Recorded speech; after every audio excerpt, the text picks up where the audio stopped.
നമസ്കാരം സാർ. നമസ്കാരം. നമസ്കാരം. ഞാൻ മോളെ കാണാൻ വേണ്ടിയാണ് വന്നത്. മോളെ വിളിച്ചിട്ട് കിട്ടിയില്ല.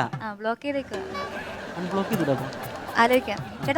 അപ്പൊ കാര്യം ഇതാണ്, ഞാൻ എൻ്റെ ഒരു സുഹൃത്ത് ഒരു പുതിയ പടം പ്രൊഡ്യൂസ് ചെയ്യണവൻ.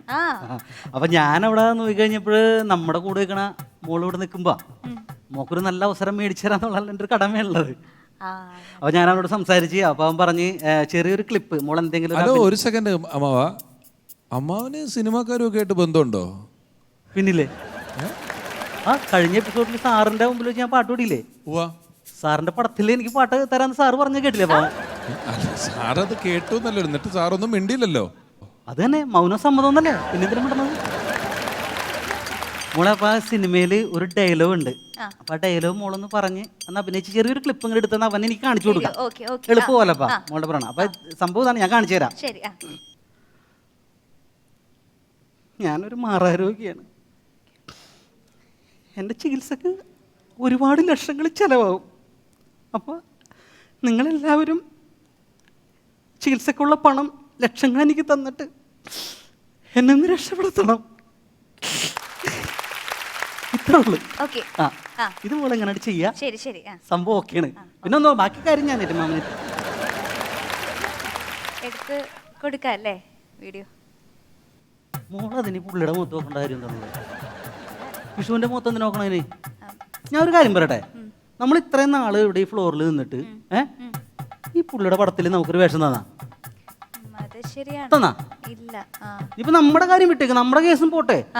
ഇപ്പൊ സാറ് വന്നേക്കുമ്പോ സാറിനെ കുറിച്ച് പുള്ളി എന്താ പറഞ്ഞത്? പിഷാരടി സാറ് ഗുരുവാണ്, ഒരുപാട് സംഭവങ്ങളൊക്കെ പറഞ്ഞില്ല സാറിനെ കുറിച്ച്, വലിയ വലിയ വാക്കുകളൊക്കെ പറഞ്ഞു. എന്നിട്ട് ഈ സാറിനൊരു സീൻ കൊടുത്ത പടത്തില് സാർ എന്തോരം ആഗ്രഹിച്ചിട്ടുണ്ടാവും. ആ മനസ്സ് പറയുന്നത് എനിക്ക് കേൾക്കാം. അറിയുമോ? അല്ല, ഞാനൊരു കാര്യം ചോദിച്ചോട്ടെ, സാറിന് വേഷം കൊടുക്കുന്ന അവിടെ നിൽക്കട്ടെ. സിദ്ദിഖ് സാർ എത്രയോ സിനിമകൾ ചെയ്തിട്ടുണ്ട്. സിദ്ദിഖ് സാറിന്റെ ഒരു പടത്തിലും സിദ്ദിഖ് സാർ എനിക്ക് വേഷം തന്നിട്ടില്ല. അതുകൊണ്ടാണ് ആൾക്കാർ ലെജൻഡ് എന്ന് വിളിക്കണ സാറിനാ. അറിയാമോ? സാറിനറിയാം ആർക്ക് കൊടുക്കണം എന്നുള്ളതൊക്കെ സാറിന് കൃത്യമായിട്ട് അറിയാം. ഡയാന മോളോടുള്ള സ്നേഹം കൊണ്ട് പറയുകയാണ്. ഇത് കേട്ടിട്ട് ഭയങ്കര ഡ്രാമയായിട്ട് തോന്നുന്നു. അത് ചെയ്യണോ വേണ്ടോ എന്നുള്ളത് ഒന്നുകൂടെ ആലോചിക്കുക. അല്ല രമേശ് ഏട്ടാ, അങ്ങനെയൊന്നും പറയണ്ട. ഞാനിവിടെ എല്ലാ കാലത്തും ഒരു ആങ്കറായിട്ട് അങ്ങ് നിന്ന് പോയാൽ ശരിയാവില്ല. അതുപോലെ ശമ്പളം മാറ്റി തരാൻ പറഞ്ഞിട്ട് രമേശ് ഏട്ടൻ ചെയ്തില്ലല്ലോ. ശമ്പളം മാറ്റി തരാനാ? ഇപ്പൊ ഒരു കാര്യം ചെയ്യും, ഇപ്പൊ എല്ലാ മാസവും എത്രാം തീയതിയാണ് ശമ്പളം തരുന്നത്? 1-ാം തീയതി. അത് മാറ്റി 3-ാം തീയതി ആക്കി തരാം.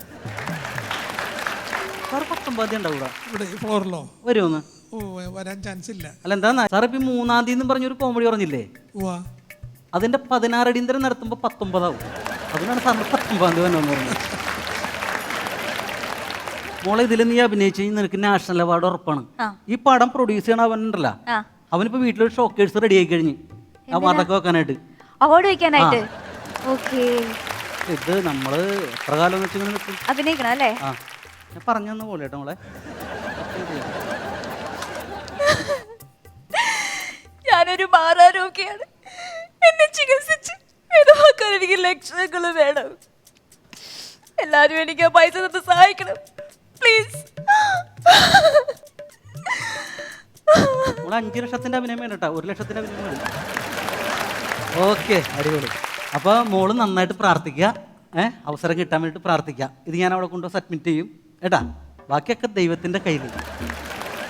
ഓക്കെ, നമ്മുടെ ബാക്കിയുള്ള കുട്ടികളുടെ ഇവിടുത്തെ കണ്ടസ്റ്റൻസിന്റെ കാര്യമൊക്കെ പറയണേ. അതിൽ നല്ല പെർഫോമൻസ് ഉണ്ട്, അവർക്ക് അവസരം കൊടുക്കാൻ പറ്റിയാലും നല്ലതല്ലേ?